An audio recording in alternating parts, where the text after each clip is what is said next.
pagpapatuloy natin ang ating series. Ano ang series natin? Maniwala ka. So mga pinapangaral natin dito ay yung mga katotohanan na dapat mong paniwalaan. Kasi kung ang katotohanan, hindi mo paniniwalaan, walang bisa sa'yo yan. Ang mga katotohanan lamang na pananiniwalaan mo, yun ang mga katotohanan magpapabago sa buhay mo, magpapaganda sa buhay mo, magpapalaya sa'yo, at siyempre, magbibigay buhay sa iyo. Kaya, paniwalaan natin ang magandang katotohanan ito. Ngayong umagang ito, meron akong title. Ano, pakita mo nga, sister, ang title ko, Magandang Balita. Ayan, magandang balita. Ano yung balitang yun? Namatay ka na. Aba, ay paano naman naging magandang balita? Yan, ang balitang namatay ka na. Kailan po, mga kapatid, magiging maganda ang balitang yan? Na ikaw ay napabalitang, ikaw ay namatay na. Unang-una, kung ikaw ay may malaking pagkakautang, na may maniningil sa iyo at pinaghahanap ka at ngayon nabalitaan ng maniningil, naku, namatay na pala. Alay doon sa maniningil, masamang balita yun. Pero sa iyo, oh, magandang balita. Abay, paano ang magiging magandang balita? Eh di, ikaw ay mabubuhay na ng malaya sa maniningil ng utang mo kasi napabalitang ikaw ay namatay na. Saan pa magiging magandang balita yan? Kung may galit na galit sa iyo, yung ikaw ay gusto kang saktan, gusto kong gawa ng masama. Ano? Dahil galit na galit, dahil may nagawa kang masama, sobrang galit sa'yo. Pag nakita ko yun, papatayin ko sa sobrang galit. Kaya nung nalaman niyang namatay ka na, ay salamat naman. Para sa kanya, magandang balita yun.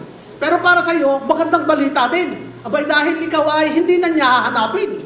Nakaligtas ka na sa atraso. Ano? Ha? Naunahan mo siya. Pangatlo, may atraso ka o malaking kaso. O malaking kaso mo sa gobyerno o kung meron ka naman mga sindikato na in-scam, ay yung ikaw ay mapabalita na ikaw ay namatay na, abay malaking kagandahan para sa iyo yun. Na hindi ka na nila hahanapin. Ay may malaking atraso ka eh. Para nangyari yata yun. Ano, parang nabalita natin yun na mayroong malaking kaso sa gobyerno gumawa ng sitwasyon na mapabalitang siya. Marami gumagawa, marami ako nakikita sa YouTube. Yan ay nabalitang namatay na yung babaeng niya, sabi nila. Pero ngayon nang-i-scam na naman. Bakit nila ginagawa yung binabalitang sila namatay na para makatakas doon sa persecution? Di gano. So maganda palang balita yung namatay ka na, paminsan-minsan. Ano pa? Yung ikaw ay ito. Yung ikaw ay hirap na sa buhay. Tapos, may nakatali pa sa iyong pangalan. Doon sa pangalan mo, may nakatali, may nakakabit, may nakakakibat na kahiyahiyang pangalan. Kahiyahiya na dahil napabalita na yung pangalan na yun. Halimbawa si Rodel Model, napabalitang nagmo-model si Rodel. Kahiyahiya na talaga. Kahiyahiya na. At sa tuwing maririnig yung pangalan niya, parang iniisip mo na makakalaya lang ako dito kung kayo mamamatay. Dito sa gantong kasamang sitwasyon. Kaya titigil ang pag-uusap sa'yo pag nabalitang namatay ka na. Kaya kami nagsisuicide dahil hindi na nila makayanan yung mga hirap na sitwasyon nila at gusto nila mabago. Akala nila ang pag-asa, ang pagbabago'y kamatayan. Pero ito ang magandang balita. Namatay ka na, ngayon napabalitang namatay ka. Siyempre, buhay ka pa, napabalita lang. Pero, may napatunayan, may nakitang bangkay. May nakitang bangkay na yung bangkay talagang ikaw. Nalibing. Inilibing yung bangkay. Tapos, iniregister sa Register of Deeds. May death certificate. Pero, hindi ikaw. Ay, di napakagandang balita nun. Bakit? Kasi meron kang problema, hinahabol ka ng mga sindikato, hinahabol ka ng gobyerno. So, meron ka ngayon pagkakataon para mabuhay sa bago. Ano gagawin mo ngayon? Lilipat ka ngayon ng ibang bayan. So, yan ang ginagawa ng iba. Lumilipat ng ibang bayan. Doon sila nagsisimula ng bagong buhay. Walang nakakakilala sa kanila doon. May bago silang pangalan. Ang maganda nun yung kinulimbat nila, nadala pa nila doon. Daladahan nila yung nakulimbat nila, nadala sa bagong lugar na kanilang pagsisimulan. At makakapagsimula sila ng bagong buhay na malaya at malayo doon sa nag-uusig sa kanila. So mga kapatid, ano ang purpose ng pagkamatay na yun? Namatay siya upang magsimula ng bagong buhay na malinis. Namatay siya sa lumang nakakatakot na buhay para makapagsimula siya doon sa bagong buhay na malayo doon sa pinanggalingan niyang buhay. Yung bagong buhay, mga kapatid. Yun ang resulta ng pagkamatay niya para makapagsimula siya doon sa bagong buhay. Kasi hanggat hindi siya mamamatay, hindi siya makapagsisimula sa bagong buhay. Hahanapin at hahanapin siya eh. Uusigin at uusigin siya. Mga kapatid, so anong kailangan? Kailangan mo na ma-declare na patay na ito. Para ngayon may magsimula doon na hindi na connected doon sa namatay. Ganon ang nangyari sa ating spiritually, mga kapatid. Hindi lamang tayo napabalitang namatay. May namatay sa pwesto natin. May namatay sa pwesto natin. Namatay siyang bilang ikaw. Namatay siyang bilang ako. Bakit siya namatay bilang ako at bilang ikaw? Upang burahin, mga kapatid. Upang burahin yung masamang nakatali doon sa pangalan mo. Ano ba yung nakatali sa pangalan mo? Makasalanan. So, ang maganda doon, nabuhay siya upang ikaw din ay mabuhay sa bagong simula, sa malinis, sa maayos, sa masagana, sa masaya, sa kumpleto at bagong pagkatao na nakapwesto doon sa pinakamataas na pwesto sa karangalan, autoridad, kapangyarihan at kaluwalhatian.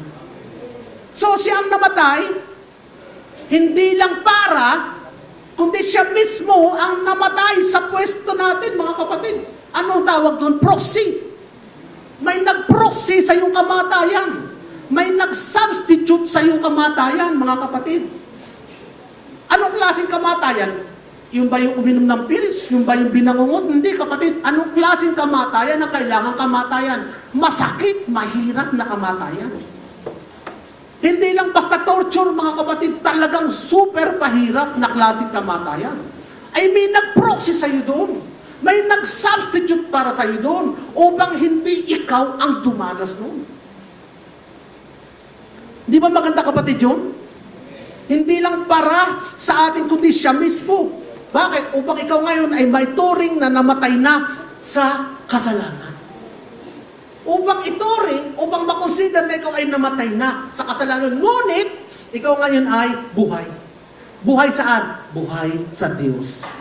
Buhay sa kalangitan. Buhay sa Kanyang presensya magpakailanman. Kailangan munang makita natin, kapatid, yung pagkamatay. Kailangan muna natin makita yung pagkamatay sa krus, kung saan si Kristo ay namatay, at doon, nakita natin na doon kasama tayo.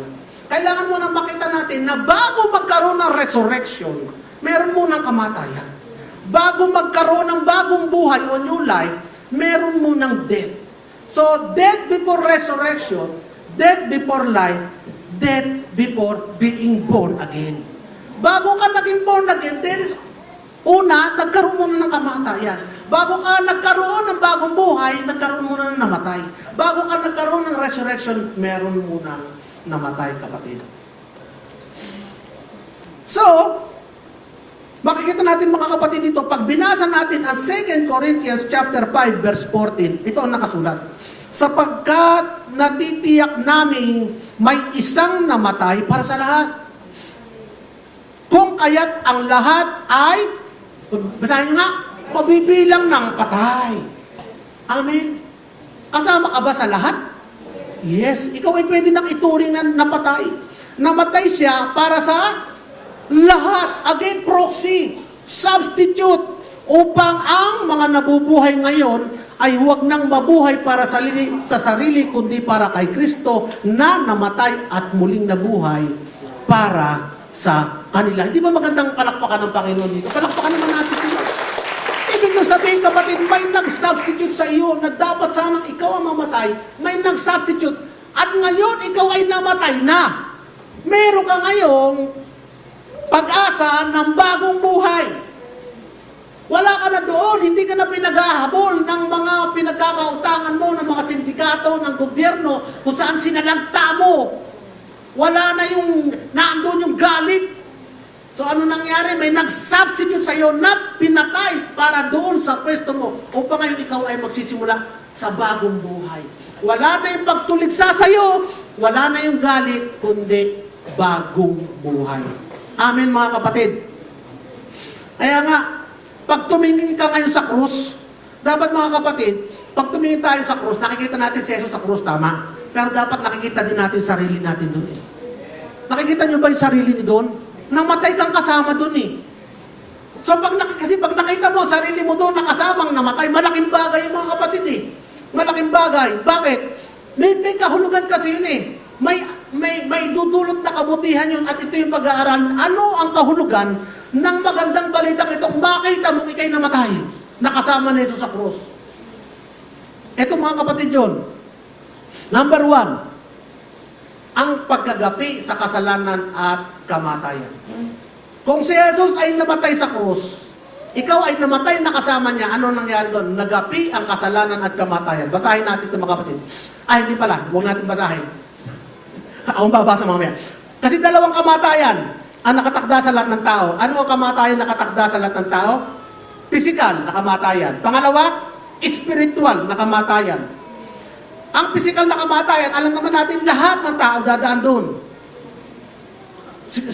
Amin ba kayo doon? Lahat mamamatay na physical.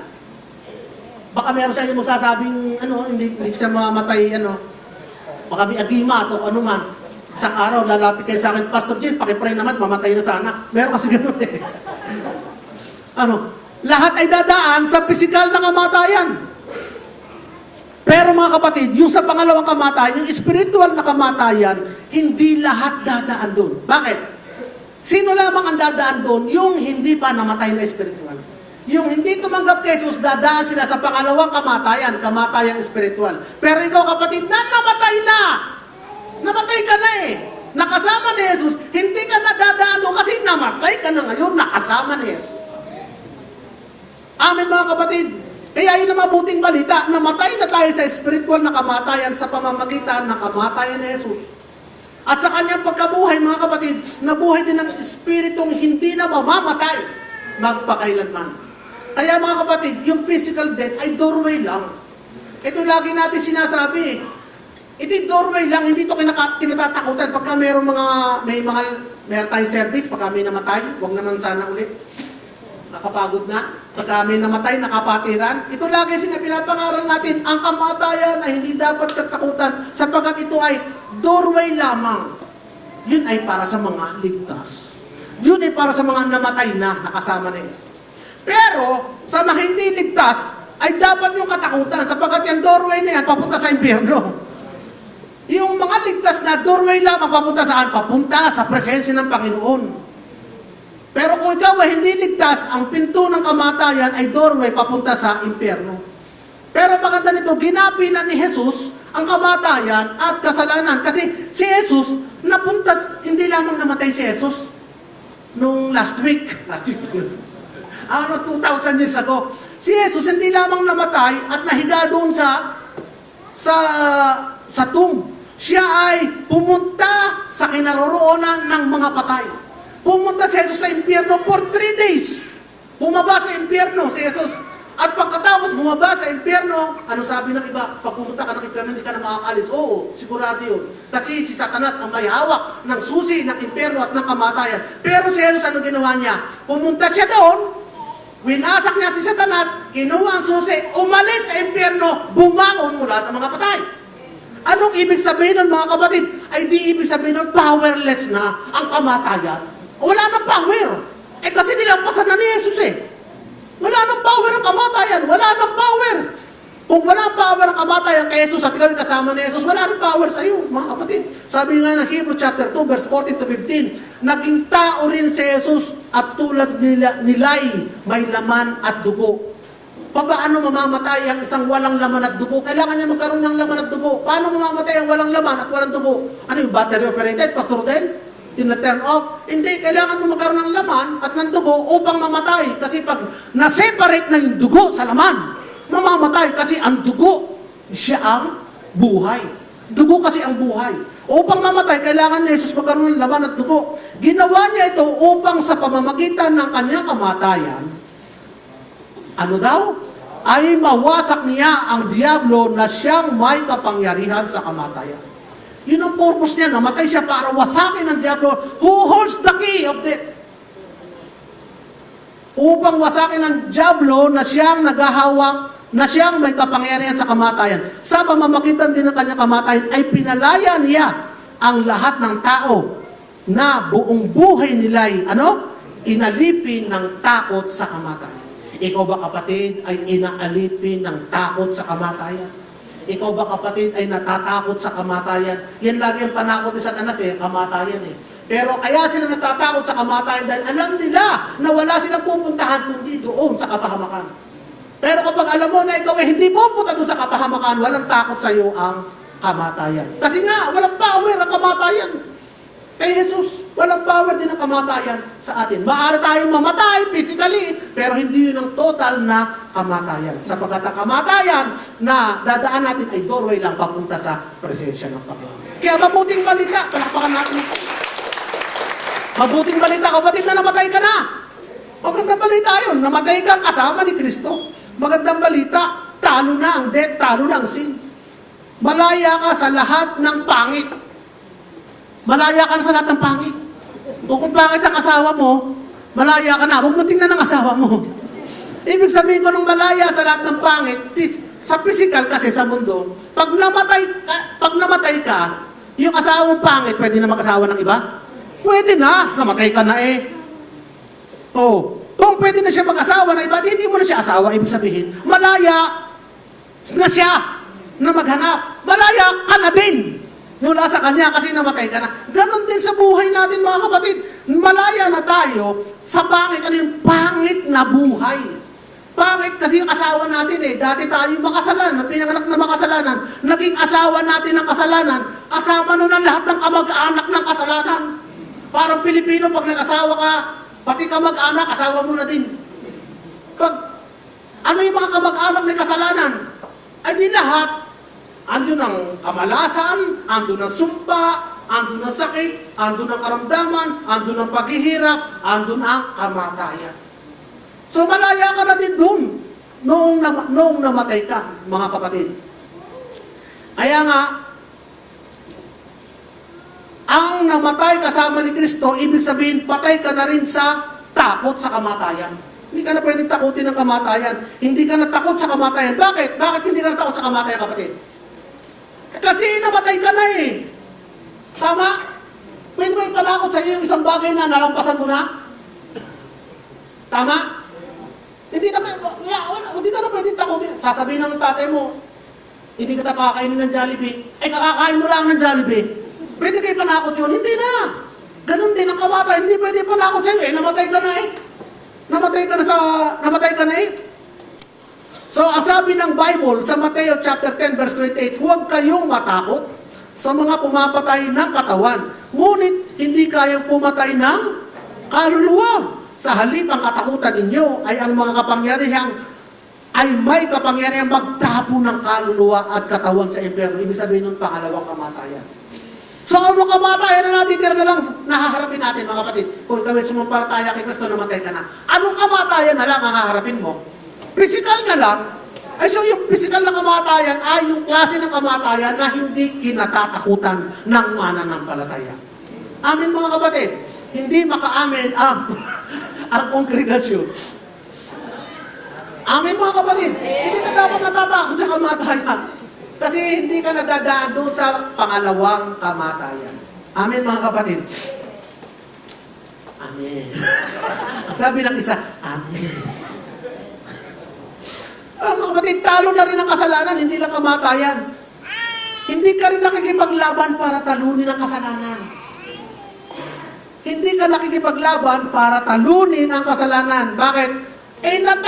Namatay ka na, talo na ang kasalanan Kasi nga, ang dating ikaw na makasalanan, na alipin ng kasalanan, na ipinaglihi kay Adan ng kasalanan, ay naipako na, namatay na, kaya wala na, naipako na sa krus at ano ngayon ang buhay? Ang bagong ikaw na binuhay na kasama ni Kristo. Amen.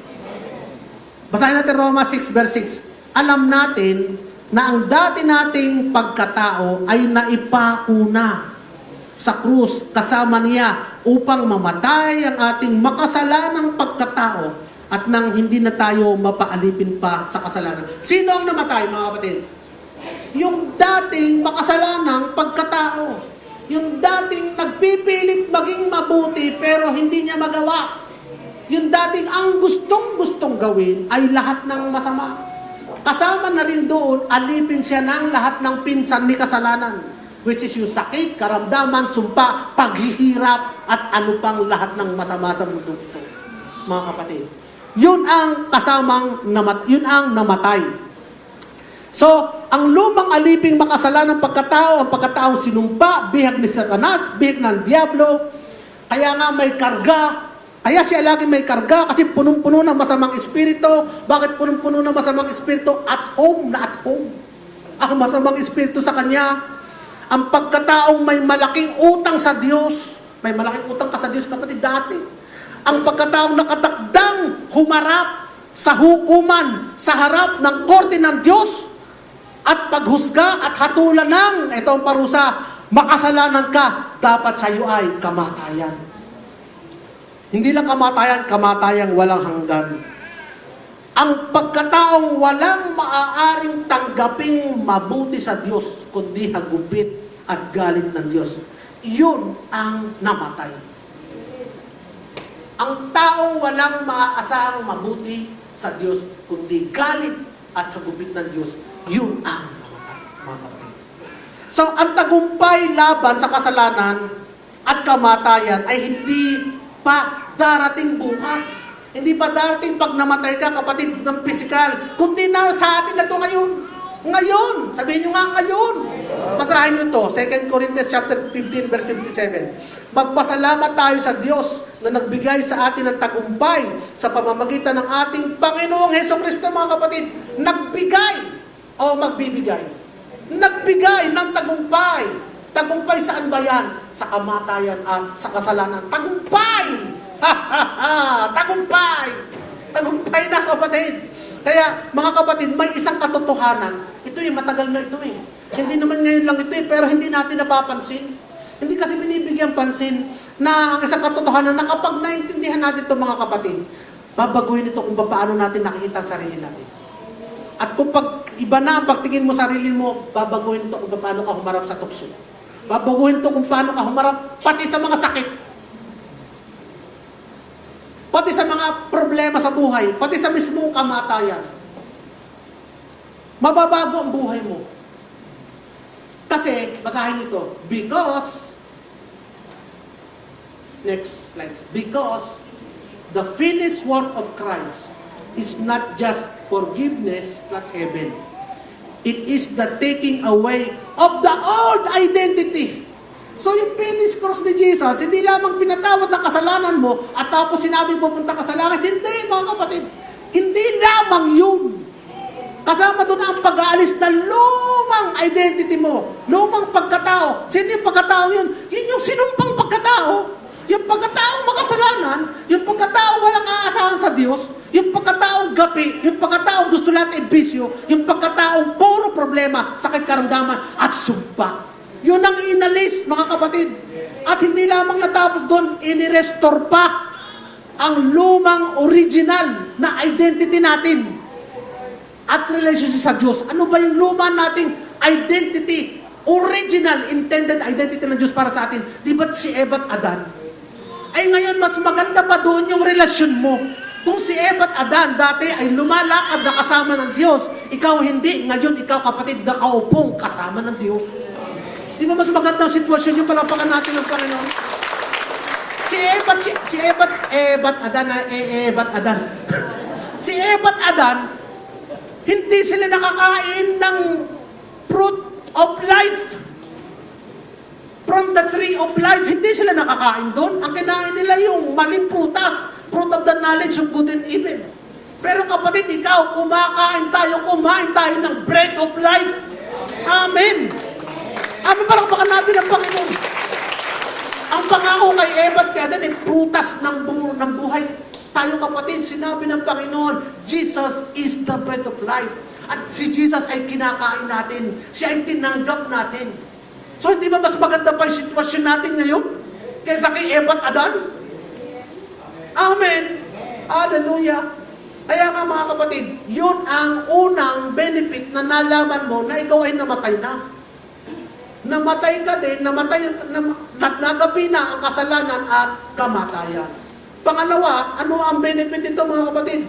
Yung paglaya, paghuhubad, at pagkawala ng lumang pagkatao identity. Ano ba yung identity? Yung identity, yung ID mo, nagsasabing ito ka. Yung biodata mo, nagsasabing ito ka. Yung birth certificate mo, nagsasabing ito ka. Yun yung identity mo, mga kapatid. Para kasi sa marami, kahit ako nung bago-bago pa ako Kristiyano, lalo na sa mission hanggang ngayon, naririnig natin to, na ang religion ay parang trying. Puro trying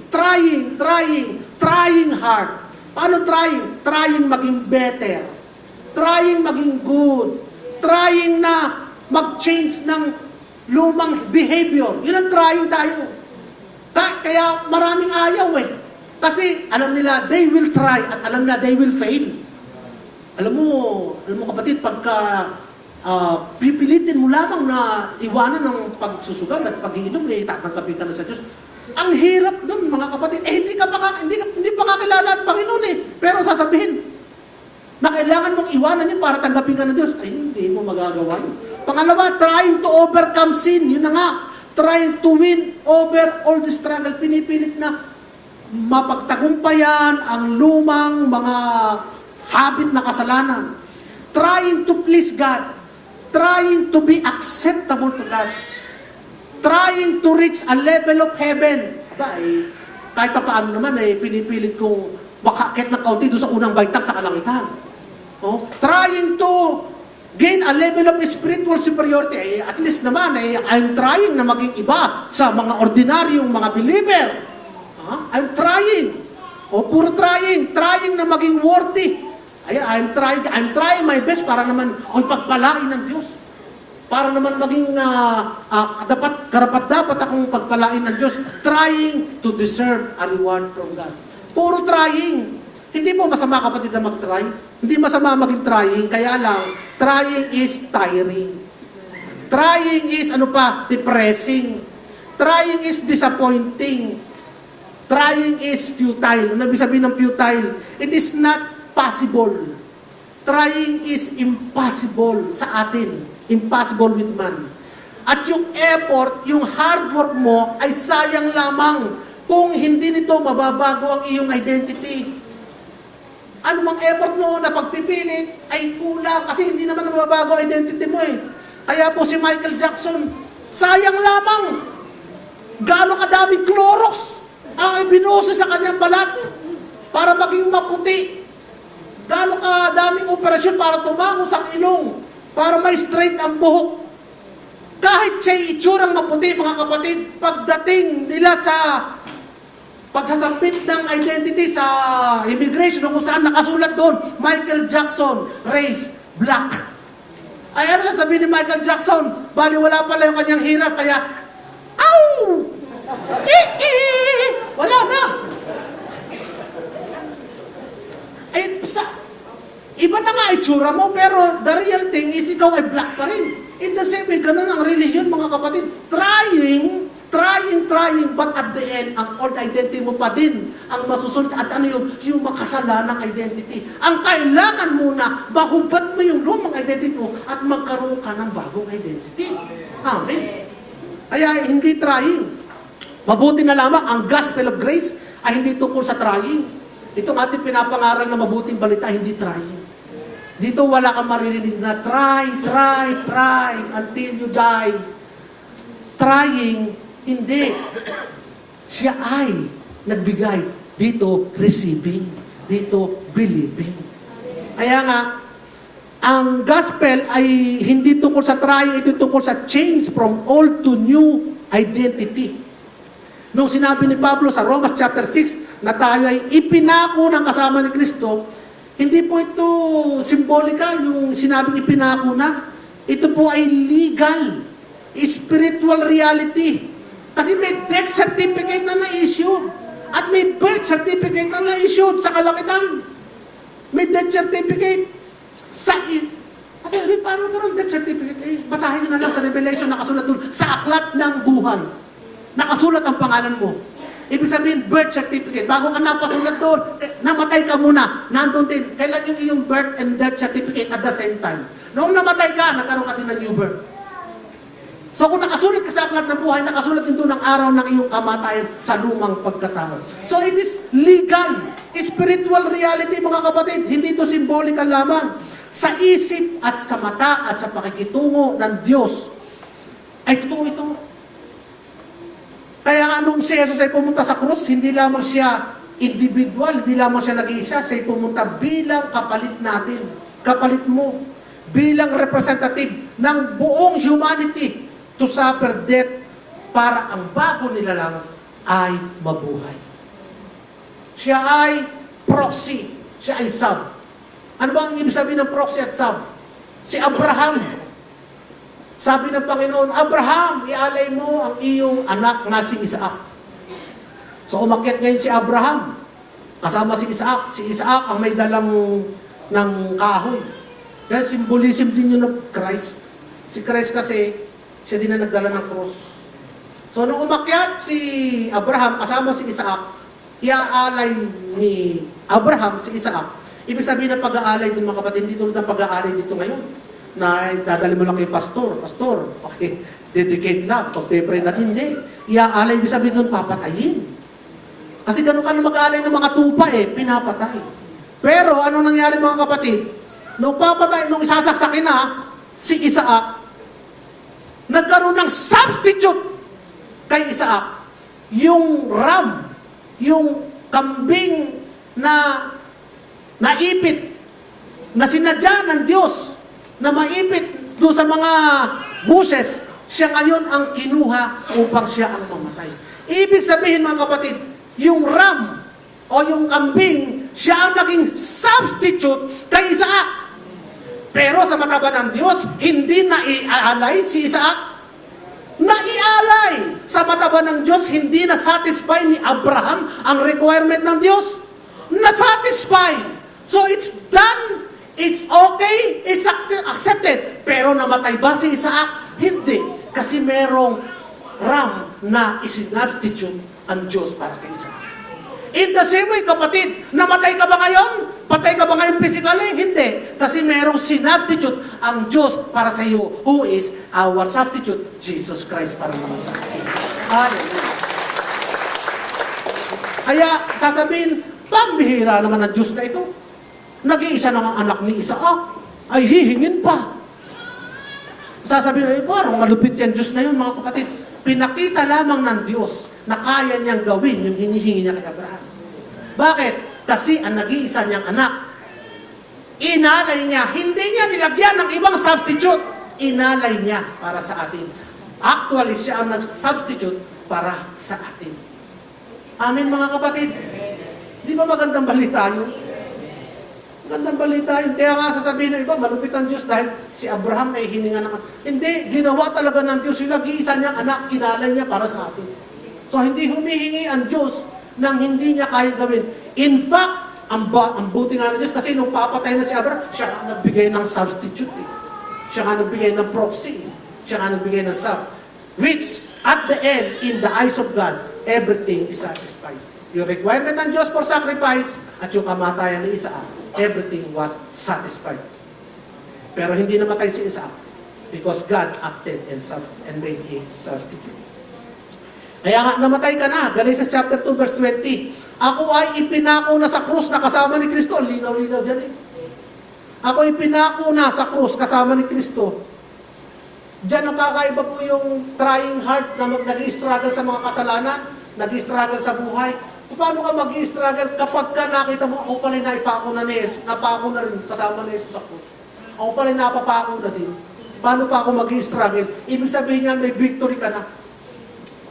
Kaya yung dapat natin tanggapin sa Diyos na galit, kasi yung dapat sanang sa atin na galit, parusa, sumpa, ay tinanggap ni Jesus lahat para sa atin. Kaya yung pagtrato ng Diyos na dapat sana ay sa atin, galit ako sa iyo, makasalanan ka, paparusa kita dahil sa kasalanan mo. Yung pagtrato sanang yon na dapat sa atin, doon ibinuhos kay Jesus.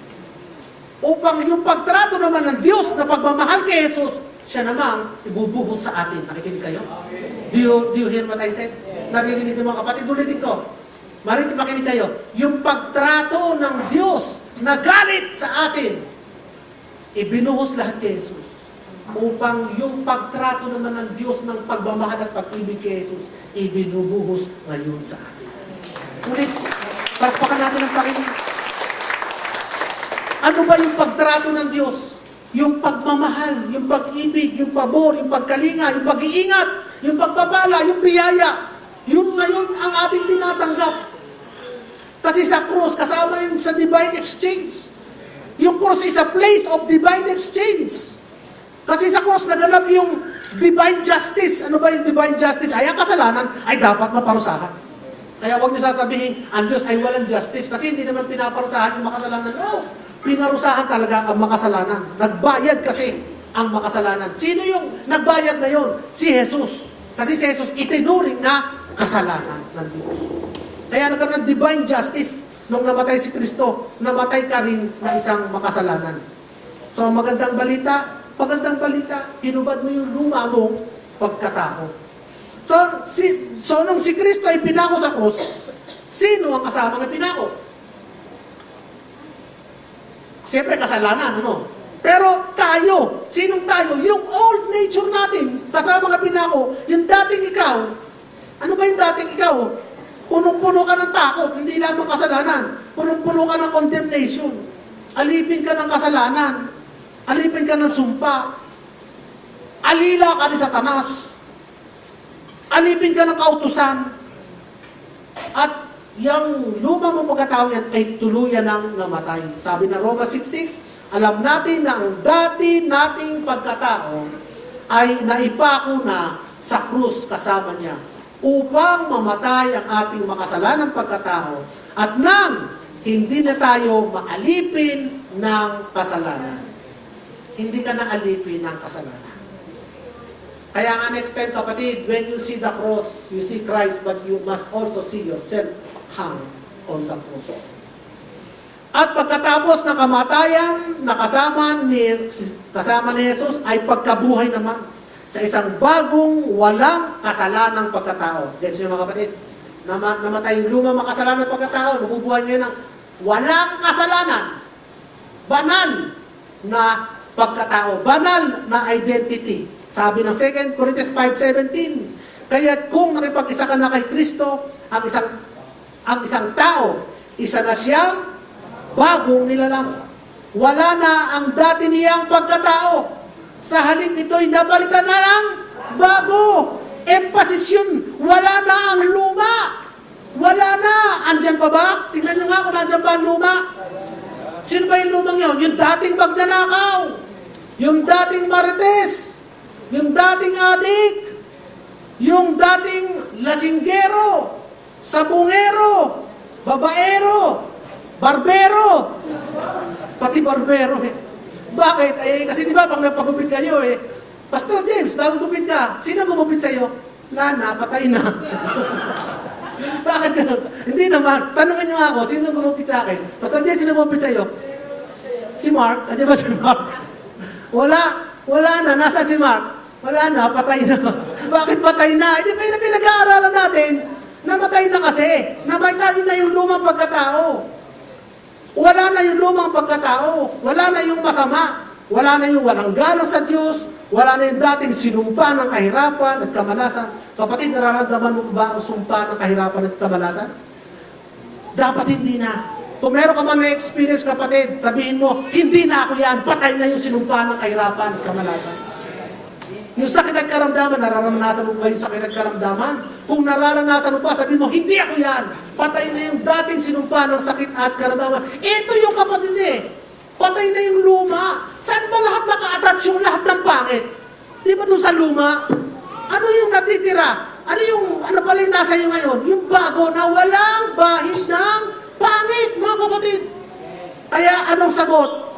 Nasaan na yung lumang pagkatao? Anong sagot? Wala na. Kasi, patay na. Kasi, nalibing na. Kailan nangyari ito, kapatid? 2,000 years ago, kasama ni Kristo sa krus. Kailan ito sinelyohan? Nung sumampalataya ka. Nung naniwala ka sa mabuting balita. Amen, mga kapatid? Amen. So, hindi plano ng Diyos ang mag-improve ng old man. Ulitin ko, hindi plano ng Diyos na i-improve ka yung lumang pagkatao. Hindi. Ano ginawa niya? Pinatay niya.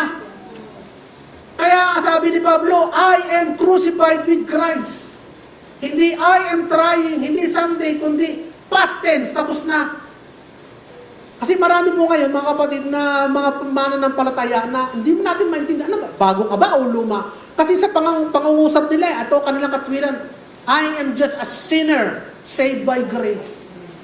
Sinasabi nila, ako ay makasalanan na pinatawad lamang ng Diyos.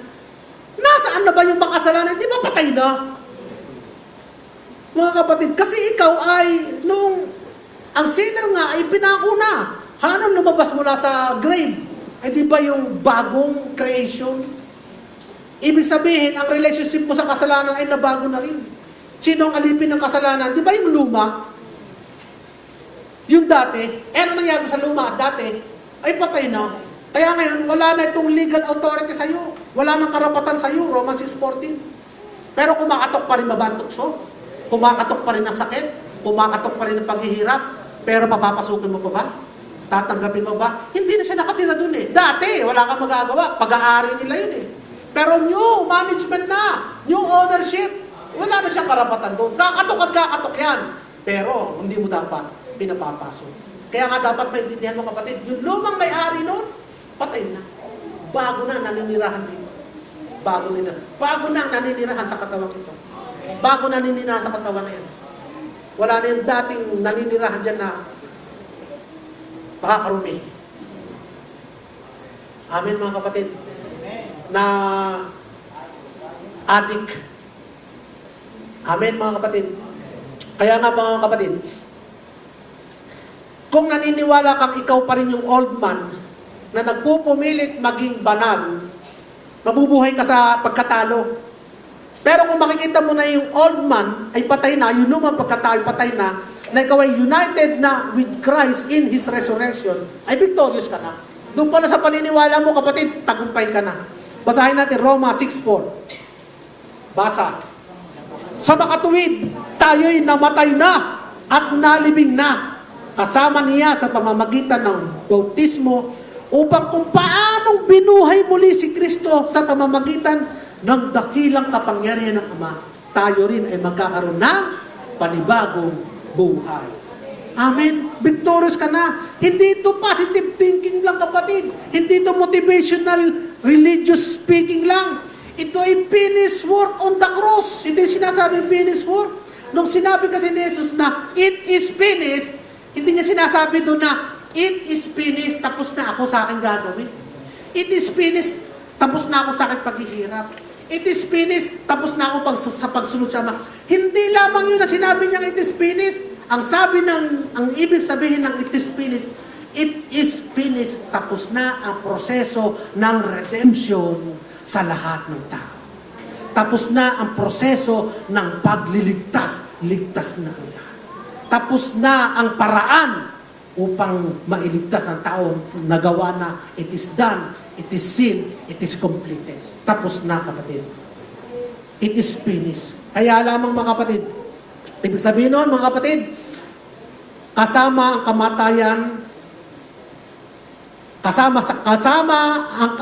ang kamatayan mo, kasama niya ang bagong relasyon sa Diyos.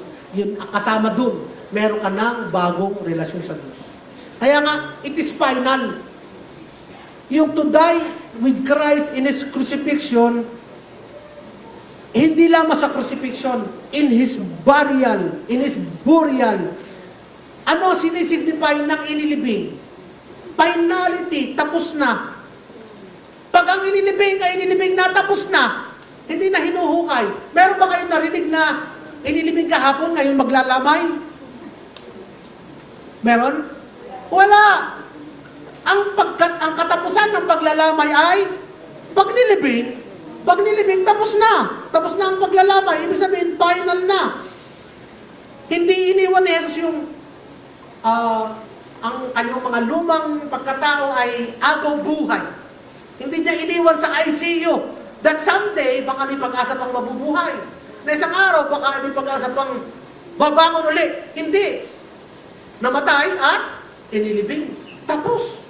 Kaya wala nang hukayan. Kaya sa korte ng Kalakitan, settled na ang kaso mo, documented na. May documentary stamp na, may seal na. Ang langit, ulitin ko, may death certificate at may birth certificate. It is final, it is done, it is sealed. Amen mga kapatid. Ano yung sinilyahan na yan mga kapatid? Yun lang. Na ikaw ay namatay na sa luma at may bago ka ng pagkatao. Yun ang sinil doon. Patatlo, ano yung benefit na malaman mo kayo namatay? Nabubuhay sa bagong buhay. Mabubuhay ka sa bagong buhay. Mabubuhay ka sa bagong buhay at nabubuhay ka sa bagong buhay. Tandaan mo kapatid, walang resurrection kung walang death. Kasi maraming gusto resurrection agad, pero ayaw ng cross. Pero ang resurrection life, dumadaloy lamang dahil sa death ni Kristo. Kaya sabi ni Pablo, ito, sa Romans chapter 6 verse 11, count yourselves dead to sin. Dalawang point na makikita natin doon, sa count yourself dead to sin. Una, you are dead to sin. Ibig sabihin nun, you don't respond to sin. Or, you already died because of sin. Namatay ka dahil sa kasalanan. Number 2, count. Ano ibig sabihin ng count? I-consider mo, ibilang mo, i-settle mo, settled na. Parang utang na fully paid na, may settlement account na. Hindi ka na magbabayad. Anong gagawin mo na lang? I-adjust mo na lang yung utak mo. I-adjust mo na lang yung sistema mo. Sabi ng bangko, bayad ka na. Pero sanay ka magbayad every month. Magbabayad ka pa ba? Hindi na, settle na. I-adjust mo na ngayon ang budget mo. I-adjust mo na ngayon ang allocation mo. I-adjust mo ang lahat sapagkat it is done, it is settled. Count, consider, settle mo mga kapatid. Dahil namatay ka na sa mata at isip ng Diyos nung si Kristo ay namatay sa krus. Tanong, kung namatay ka, ano ngayon ang buhay na nasa sa iyo? Basahin natin, Genesis 2 verse 20. Kaya hindi na ako ang nabubuhay ngayon, kundi si Kristo na ang nabubuhay sa akin. Sino ang nabubuhay sa iyo, kapatid? Si Kristo na ang nabubuhay sa iyo. At ang buhay ko ngayon sa katawan ay ikinabubuhay ko sa pamamagitan ng pananampalataya sa anak ng Diyos. Pananampalataya sa anak ng Diyos. Ano yung buhay na ito mga kapatid? Ito kayang buhay na ito ay kulang. Ito kayang buhay na ito ay hikaos. Ito kayang buhay na ito ay malungkot. Ito kayang buhay na ito ay may sumpa. Hindi kapatid. Kung si Kristo, yung buhay niya ang nabubuhay sa iyo. Anong buhay ito? Perfect life. Anong buhay ito? Divine life. Anong buhay ito? Glorious life. So may gagawin ka pa para maging mas holy? Para maging mas glorious ang buhay ni Kristo? Wala. Kaya ang buhay mo ngayon ay hindi na self-effort, kundi buhay ni Kristo na dumadaloy sa iyo through faith.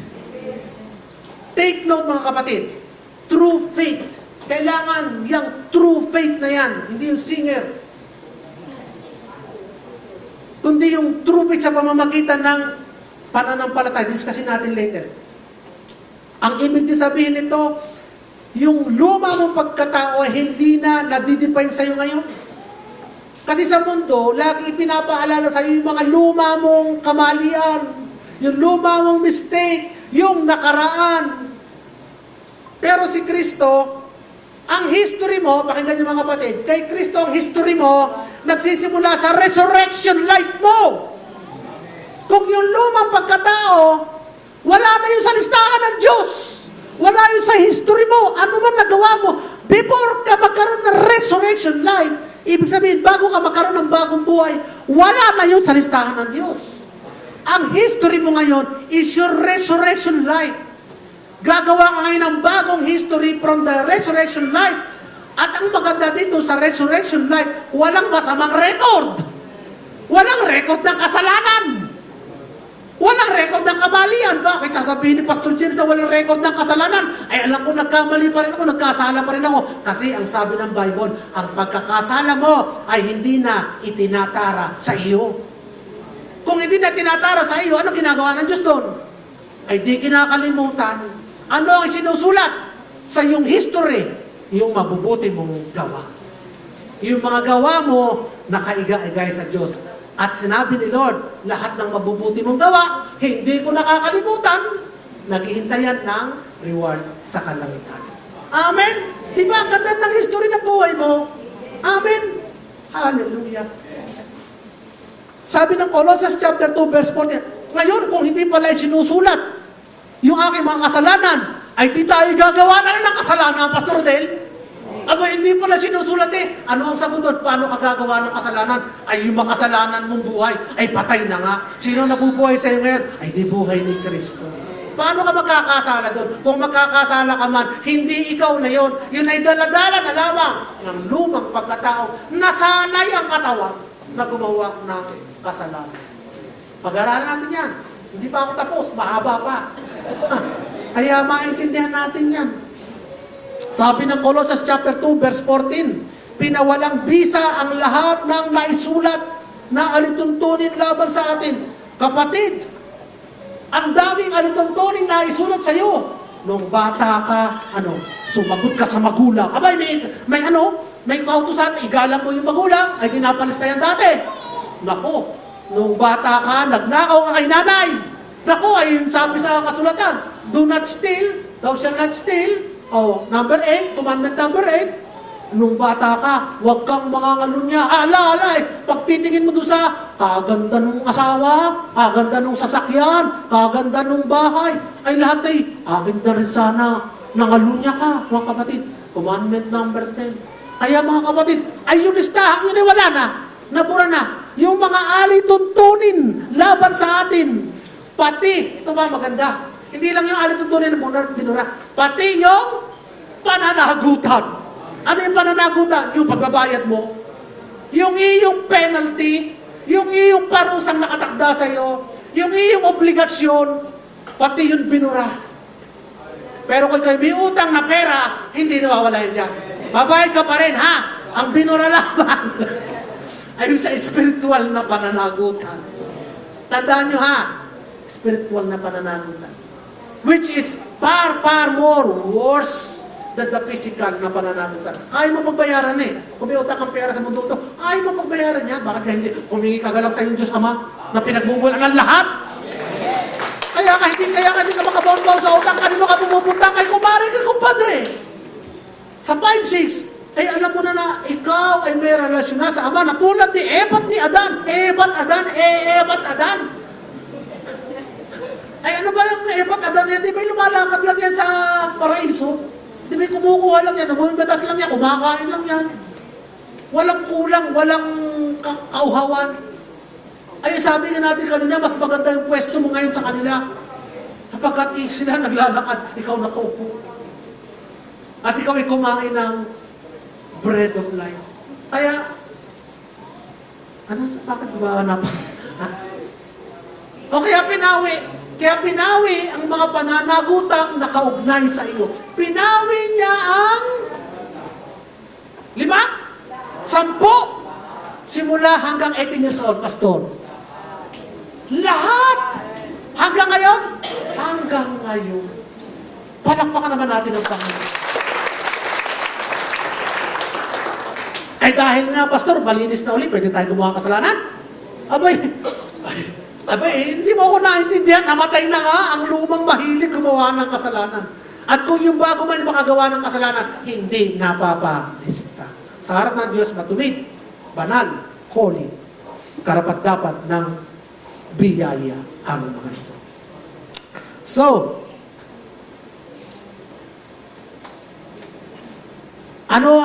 kung hindi na nga kinalimutan na nga ng Diyos, ikaw ang laging may dala. Kaya i-reject mo na yung past life mo, yung past sins mo, yung past temptation, yung past curses, yung weaknesses, everything about your dead past life. Look forward to living daily in the glorious life, the life of Christ in us. Yung tinuro ni Pastor, yung buhay na punong-puno ng kaluwalhatian. So kapag naintindihan mo na namatay ka na, kasama ni Kristo, nagkakaroon ka ng,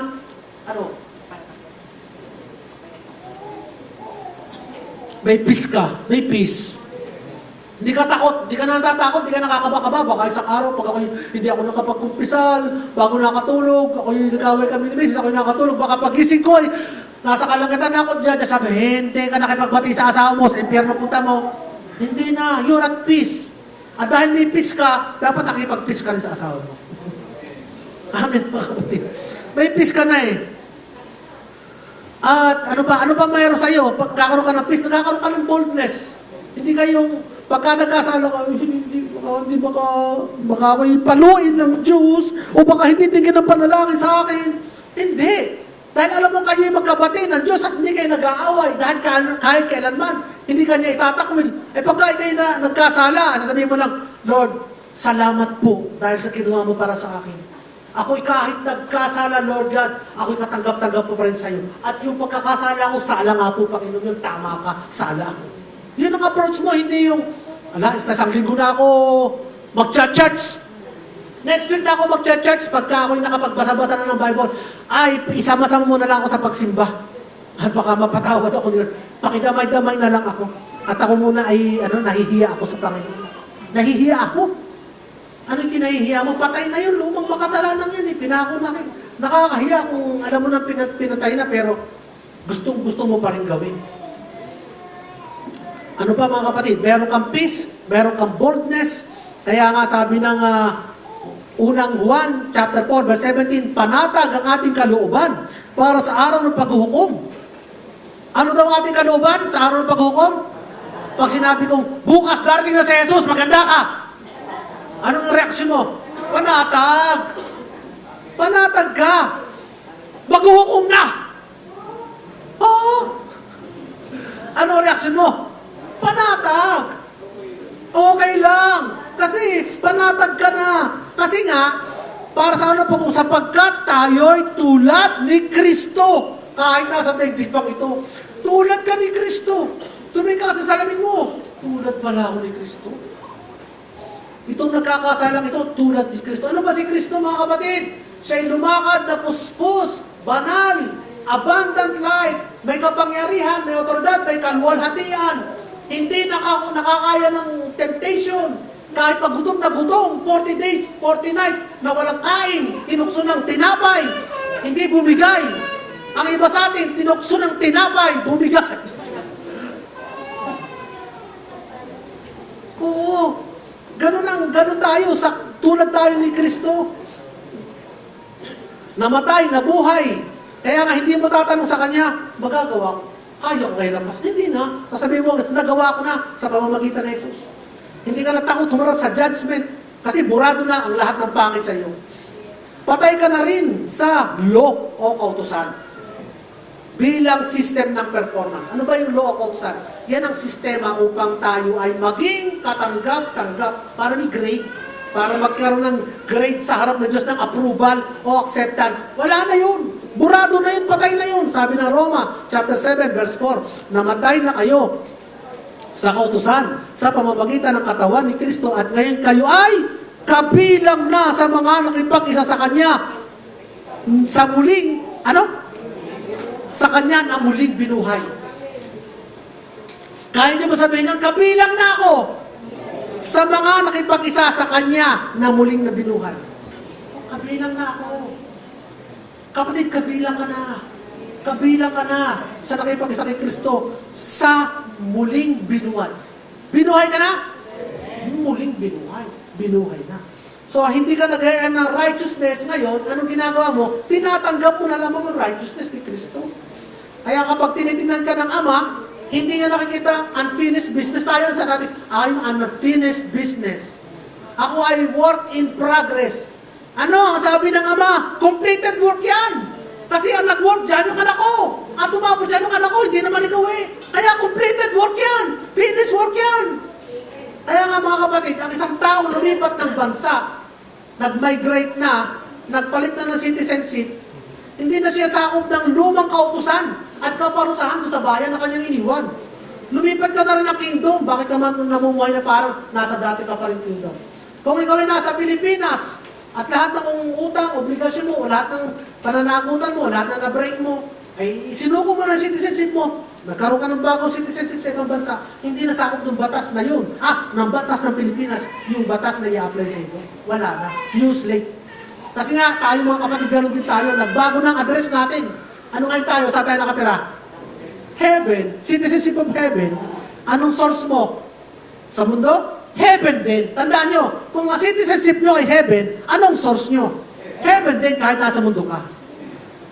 Lagi natin tatandaan, nagbago na ang citizenship natin. Tayo ay citizenship of the kingdom of heaven. Huwag niyong asahan ang provision ng mundo. Huwag niyong asahan paano na naman kaya nagtaas na naman ang gasolina. Paano kaya kung hindi matapos ang gera? Paano kami, wala na kaming mabibiling sardinas kasi magtataas ang presyo ng ligo. Hindi pa kami nakakapamili. Siya tayo ay hoarding na, bili na ng ligo. Sangsakong ligo. Mga kapatid, hindi yung provision natin nang gagaling dito. Iba na ang citizenship natin. Namatay na tayo sa mundo. Dati tayo yun. Nasa mundo ito, pero bagong citizen na tayo. Kingdom of heaven ang ating citizenship. Pababayaan ka kaya, yung kayang heavenly king natin doon sa ating kingdom, pababayaan niya ang kanyang mga citizen. Pag nakita niya, ay di ba ang tawag sa atin ay mga ambassador.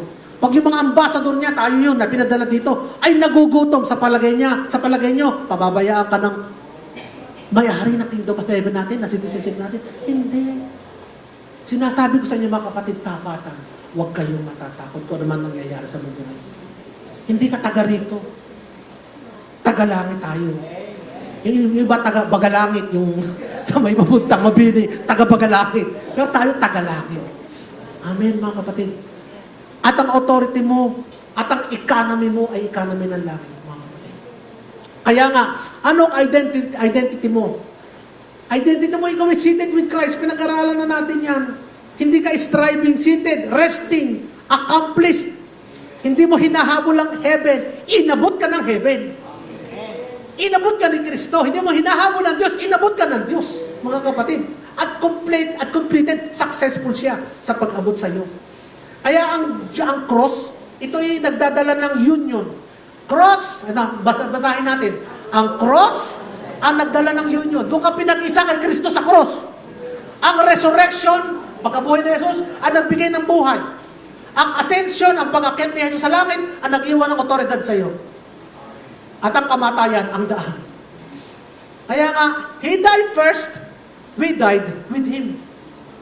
Kaya araw-araw, ialay mong isip mo, patay na yung old man, buhay na ako sa Diyos.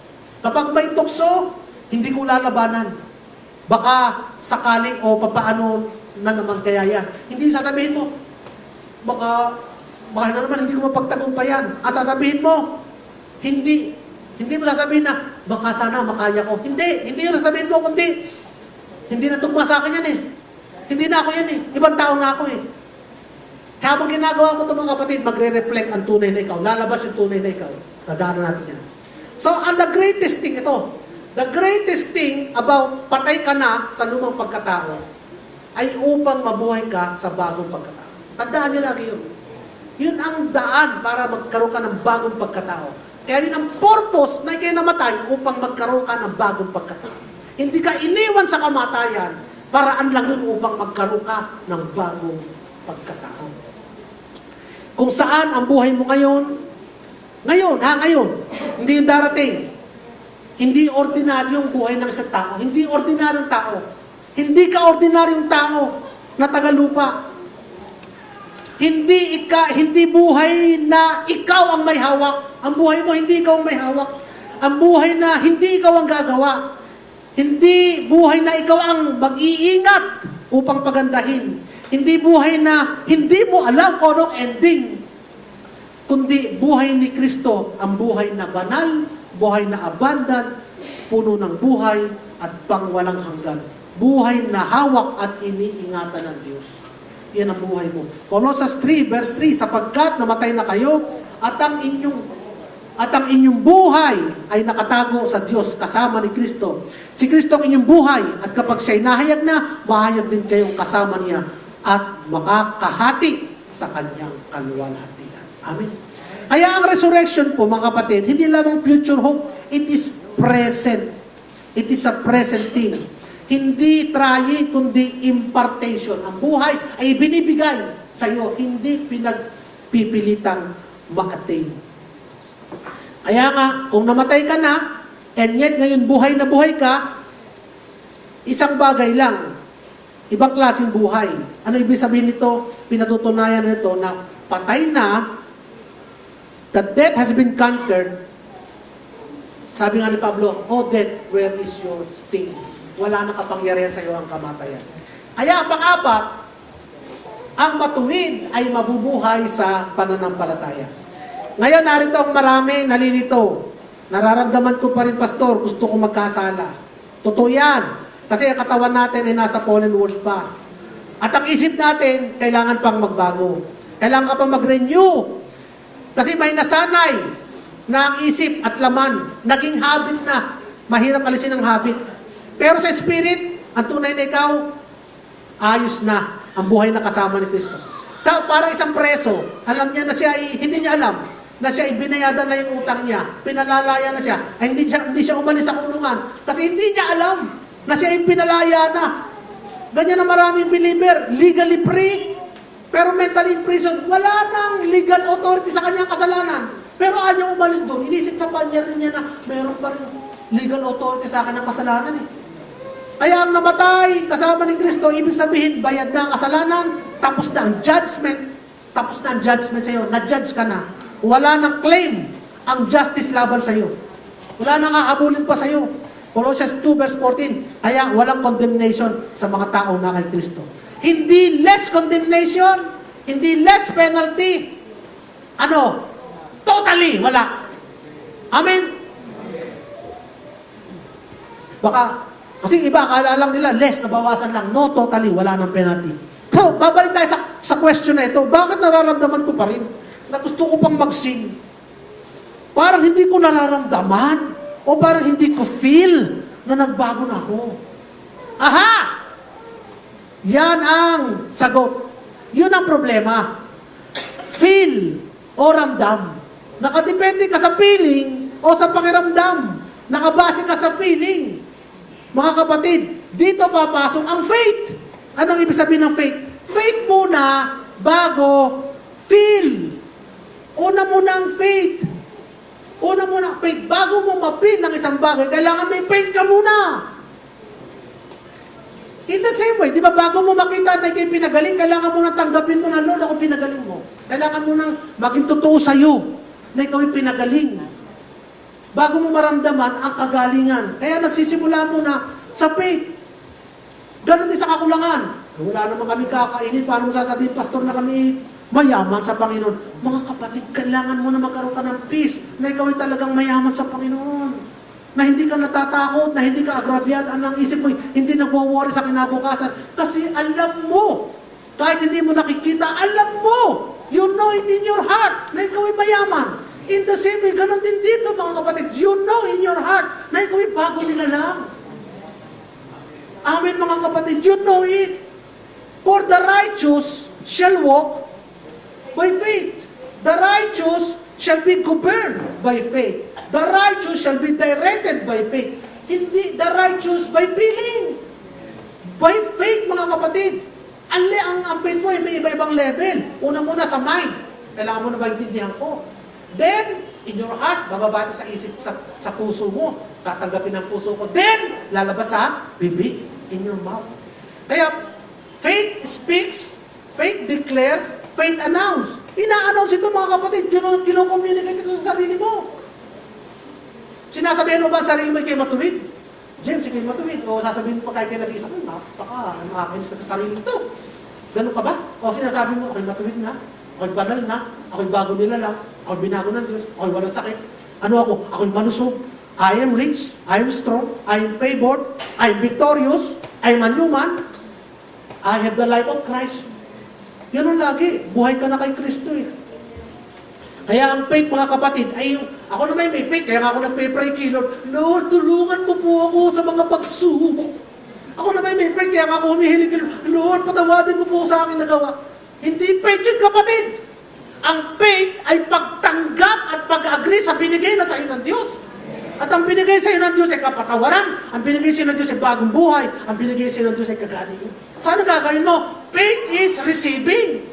Tatanggapin mo, salamat po Panginoon sa binigay mo sa akin bagong buhay. Salamat po Panginoon sa bagong mong pagkatao. Salamat sa bagong mong nature. Salamat sa provision. Salamat sa health. Salamat sa wisdom.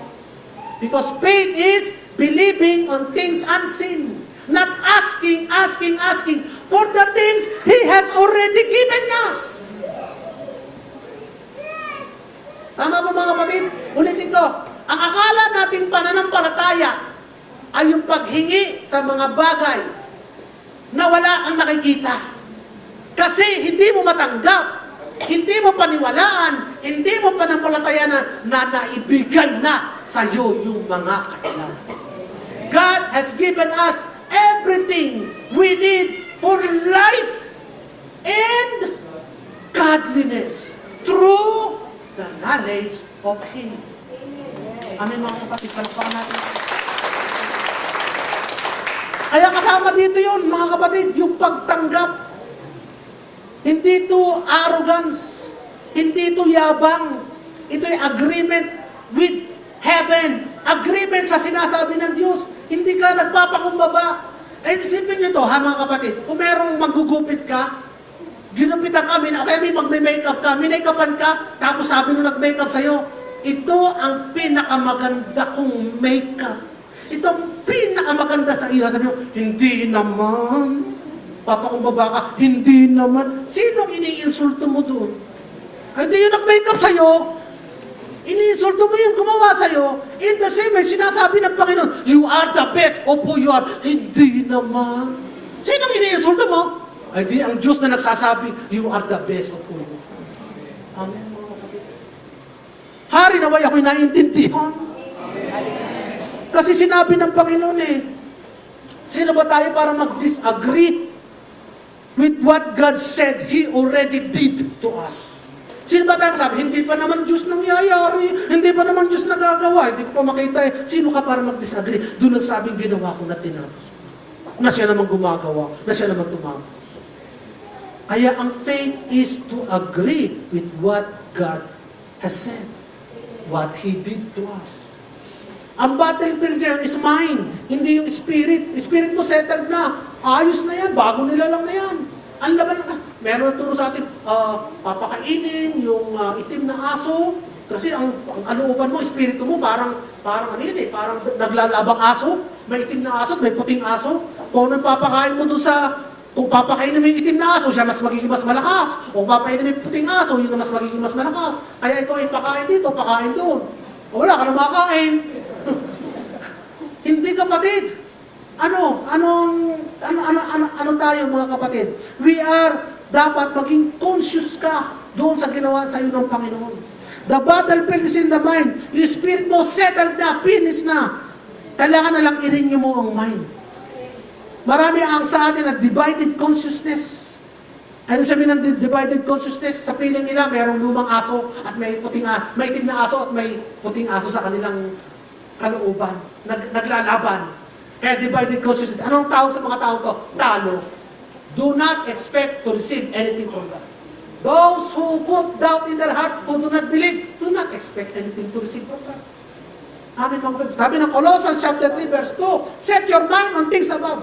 Ibig sabihin, set your mind on things above. Set your mind on what God has said. That, because yun yung things above. Hindi yung, ano ba yung things above? Okay, sabi langit, alam kita, hindi lang yun. Set your mind on things na sinabi ng Panginoon. Kasi yan ang things on above. Not on things below. Ano ba yung things below? Yung nakikita ng mata. O ano yung nakikita ng mata mo? Na ikaw ay mahina, ikaw ay talunan. Huwag yan ang isipin mo. Isipin mo kung ano sinabi ng Panginoon. Whatever is pure, noble, true, lovely, admirable, worthy of praise, think of such a thing. Amen. Sa huli, ang Christian life ay hindi mahirap. Imposible. Kung ikaw lang. Pero kapag si Kristo nabubuhay sa iyo, abay natural, ay si Kristo na nabubuhay sa iyo, hindi na mahirap kasi hindi na ikaw ang gumagawa. Kung saan itong lumalabas. Ang yatandaan mo ito mga kapatid, namatay ka, kasama niya, nalibig ka, kasama niya, nabuhay ka, kasama niya. At nakaupo ka, kasama niya. Secure ang future mo mga kapatid. Nasa kanyang authority mo, Ang source mo at ang buhay mo, nasa iyo na. Amen? Hindi ka na struggling sinner. Ikaw ay bago nilalang na kaysa ng nabuhay na Kristo. Resurrected life na ang nasa iyo. Kaya itong buhay natin ngayon, buhay ng identification. Ito ang kapangyarihan ng cross. Ibig sabihin, namatay ka, kasama ng Kristo, nabuhay ka sa Kanya. Practical application. Practical application. Number 1. Pag practical application, practical. Hindi ito theory. Araw-araw, i-declare mo ang identity mo. Sis, practical application na tayo. Wala ba? Ayan. Araw-araw, i-declare mo. Ano?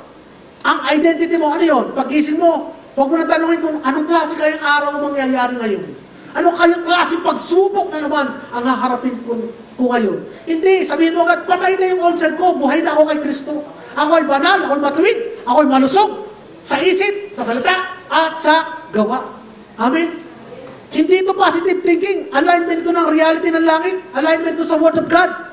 Kaya, tandaan niyo mga kapatid, kailangan din natin ng kapatiran.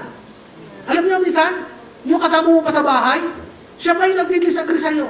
Nagdi-declare ka, ako'y binago na ni Lord. Wedding ay, siya pa yung nagdi-disagree. Dapat ikaw ang mag-a-agree. Kasi ikaw ang makikinabang. Makikinabang. Sino nakikinabang pagka yung kasama mo sa bahay ay mabuting tao? Di ba ikaw din? Mag-agree ka! Agreehan mo. Sabi ako'y nagbago na. Salamat sa Panginoon. Hallelujah! Hindi yung tutunayan mo nga. Hello? Kaya nga mga kapatid, mahalaga ang support of faith. Not to contradict in your declaration. Kaya ang iba, ayaw tuloy magsabi. Kasi sa isip niya, ako'y malakas na, ako'y pinagaling na doon, ako'y pinagaling na. Naku, ako'y mabuting tao na. Pag kami nagtatanong na naman yung kasambahay, okay, magaling na. Hindi makapagsalita. Hindi masabi, oo, magaling na. Ay siya, paglinis sa bahay. Kapag sinabi mo, magaling ka na magtumulong ka naman din sa pagliligpit. Pahiga-higa ka O kaya ako'y binago na ni Lord. Ay, alam niyo na ibig ko sabihin mga kapatid. Pangalawang praktikal, harapin ang tukso at problema mula sa identity. Sino ka ba? Huwag ka na makipag-negotiate. Huwag mo nang i-analyze kung kaya mo, hindi. Sabihin mo, hindi na ako yan. Tinutukso ka na naman ng alak. Lasigero. Hindi ako yan. Huwag ka na mag-negotiate. Huwag ka na mag-analyze. Patay na ang tinutukso. Pag patay na ang tinutukso, anong response ng patay? Wala. Patay eh. Number 3, putulin ang condemnation agad. Pagkabang nagkamali ka, huwag mamanatili sa guilt. Yan. Agad sasabihin, wala nang hatol sa akin. Sa akin kay Kristo. Wala nang judgment sa akin. Sa mata ng Diyos, ako ay matuwid. Kaya lumapit ka agad sa Diyos, huwag lalayo. Kasi pag nag-delay ka ng paglapit, nagpapalakas ng kasalanan. Alam niyo yun? Pag hindi ka lumapit sa Panginoon, kasala ka. Nahiya ka lumapit kasi makakahiya naman lumapit sa Diyos. Hihingi naman ako ng tawad, pero gagawin ko naman. Hindi nila ako hingi ng tawad. Lalong lumalala, sasagadin ko na. Para paghingi ko, one shot, good shot, bultuhan na. Kaya ako, sasagadin ko na. Hindi ka kasi lumalapit. Pero tayo, sinabi naman, bukas ang pinto ko para sa iyo. Hindi ka na kinukondem. Kung nagkamali ka, come! I-treat natin, ayusin natin yan. Papagpakin natin yung dumi mo. Tatayo. Ayun naman eh. Di ba, Pastor? Pang-apat, renew ang isip consistently. Ang problema po mga kapatid, hindi spirit, mindset. Sabi nga nasa YouTube, mindset baga, mindset. Yung mindset, pag-iisip, ipit mo ang sarili mo sa salita ng araw-araw upang hindi mo makalimutan. Alam niyo, makaganda nung yung reel ni Pastor, nire-remind tayo. Pati yung preaching natin, hindi naman paulit-ulit. Bakit? Para ma-remind tayo, para ma-recite natin. Alam niyo yung sa reel mo, Pastor, para ito na rin yung pinipreach natin eh. Yun din naman, pinaliit lang niya. Para ma-remind tayo sa pinipreach natin pag Sunday.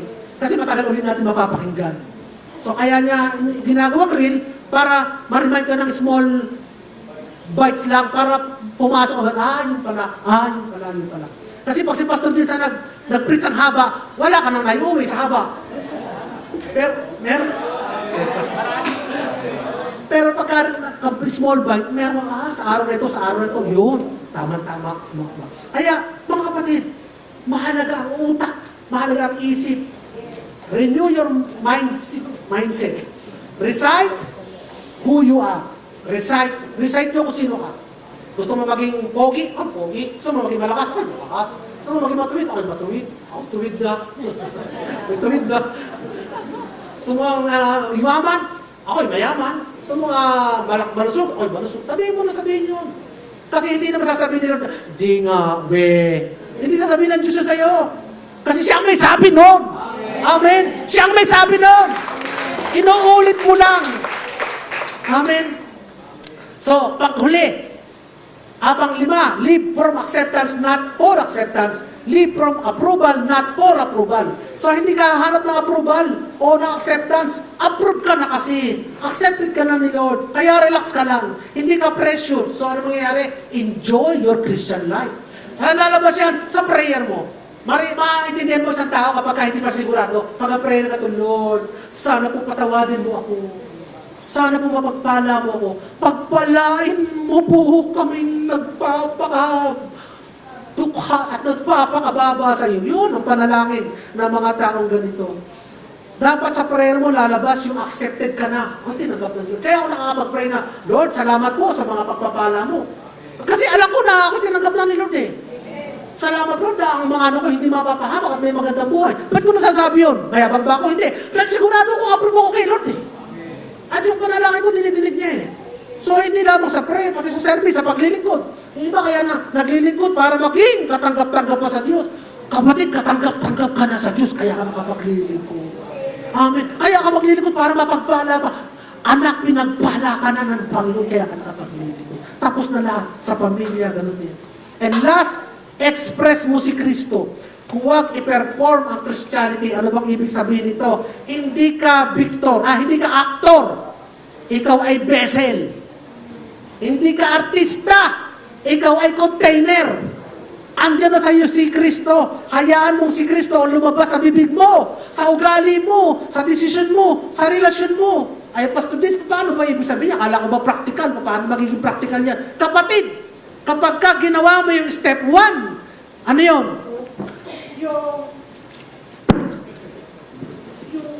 Yung ikaw ay araw-araw nagdi-declare identity, yung harapin ang tukso sa problema mula sa identity, yung putulin ng condemnation, yung i-renew ang isip araw-araw, yung live from acceptance, automatic lalabas itong item 6. Automatic may express mo to kasi hindi nga ikaw. Automatic lalabas ito sa iyo. Ano bang ibig sabihin nun? Mga kapatid, paano ba nag-express? By words, by action, by manifestation. It will flow naturally. Bakit? Tingnan natin ang buhay ni Jesus. Ang si Jesus, sa buhay niya, anong dinisplay niya? Dinisplay niya yung power. Dinisplay niya yung authority. Dinisplay niya yung glory, yung kaluwalhatian niya. Si Pablo sa bilangguan, hindi haluy-huy. Hindi daluy-duy. Papuri, lumabas sa kanya. Kasi yung 1 to 5, nasa kanya yun. Si Pedro, sa pananakot ng mga pariseo, tumigil kayo sa pangangaral. Kung hindi, pabibigtin namin kayo. Na-excite pa. Si Pedro, lalo pang nangaral. Bakit? Kasi 1 to 5, nasa kanya yun. Alam niya kung sino siya. Alam niya identity niya. Alam niya kung anong pinaglilingkuran niya. Alam niya nakatanggap-tanggap siya sa Diyos. Alam niya na namatay na siya. Alam niya na hindi siya mamamatay sa impyerno. Alam niya siya pupunta sa kalangitan. Si Jesus, ano yun? Sa harap ng malakas na alon, sa harap ng malakas na hangin, sa bangka, anong ginawa ni Jesus? Nagpanik ba si Jesus? Natulog.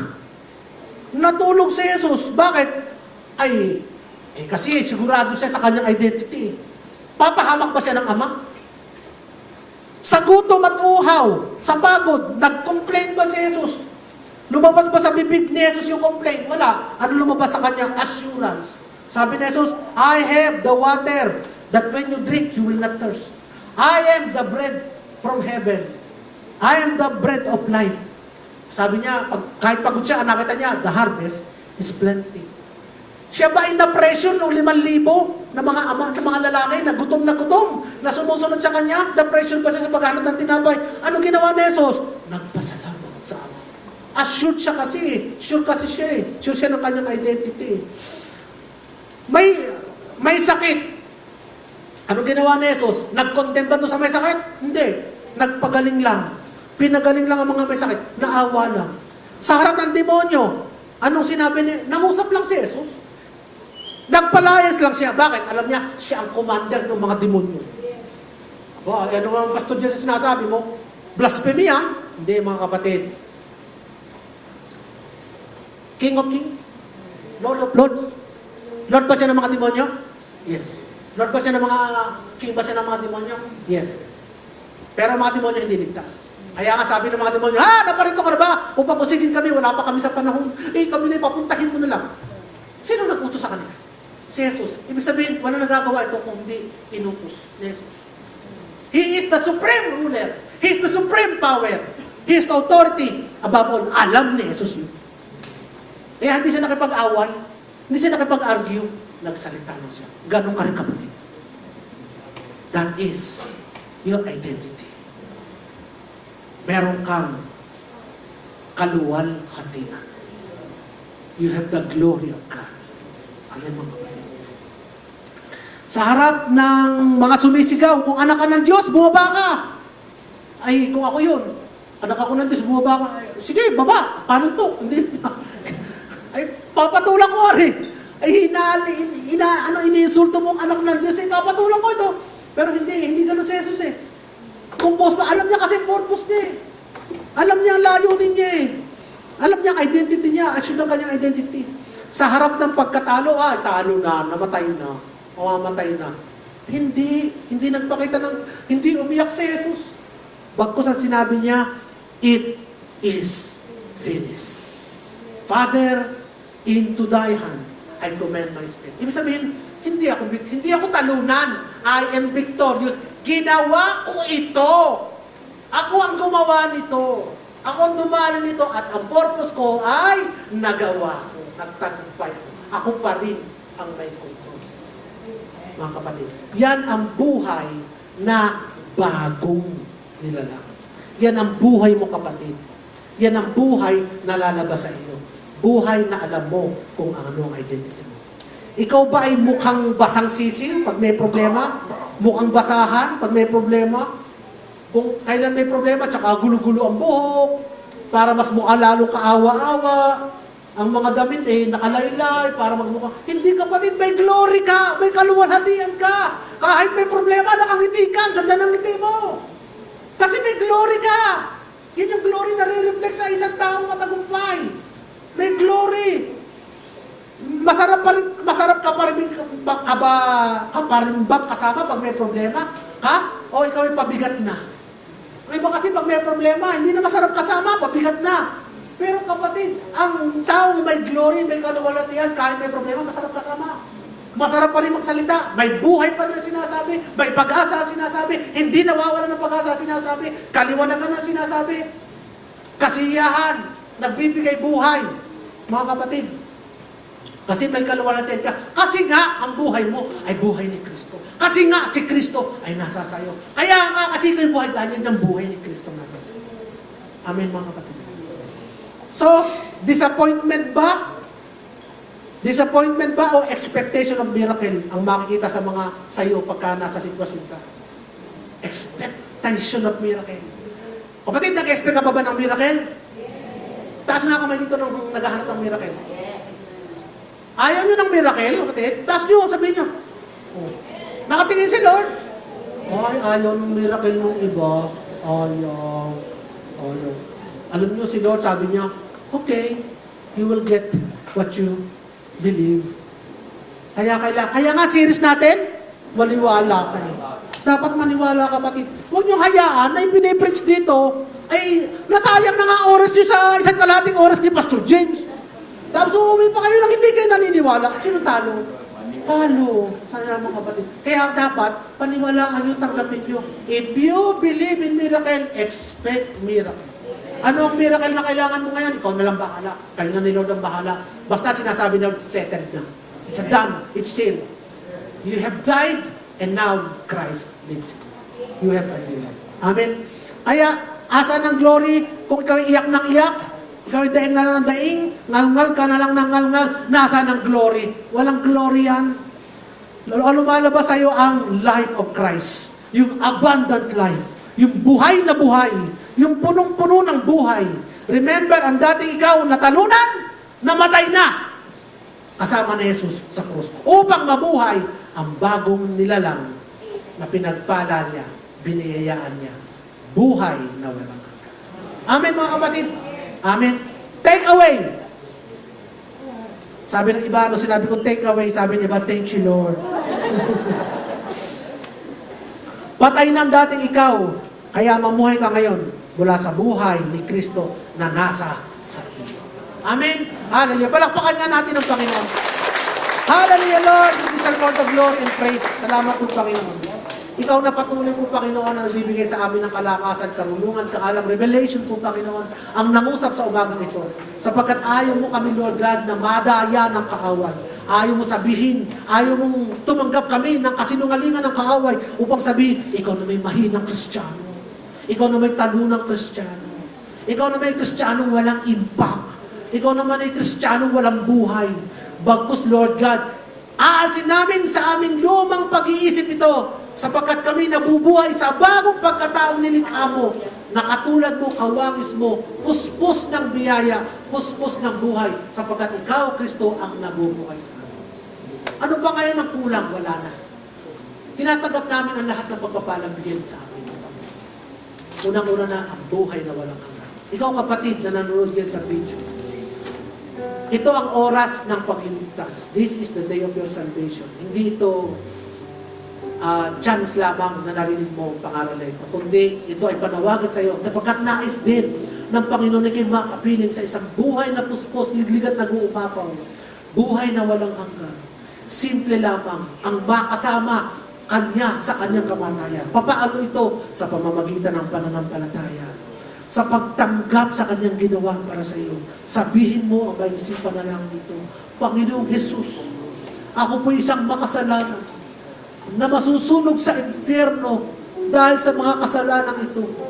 Ngunit salamat na lamang, ikaw ang namatay para sa akin upang pagbayaran ang lahat kong kasalanan. Tinatanggap ko at pinasasalamatan ang ginawa mo sa krus para sa akin. At salamat mo ngayon na ako'y kasama mong namatay sa krus.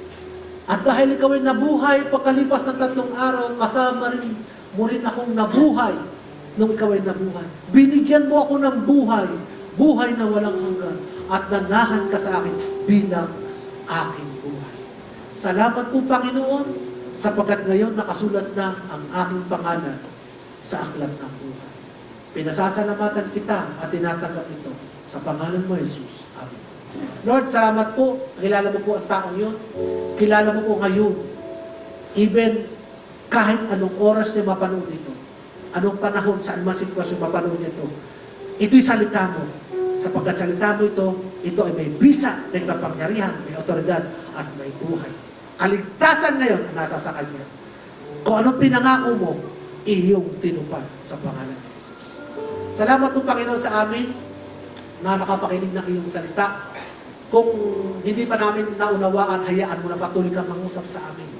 Sapagkat, Lord, ang iyong testimony, ang iyong patunay, ang iyong salita, ang tunay na magbubukas ng aming minsan na nadidiliman na pag-iisip.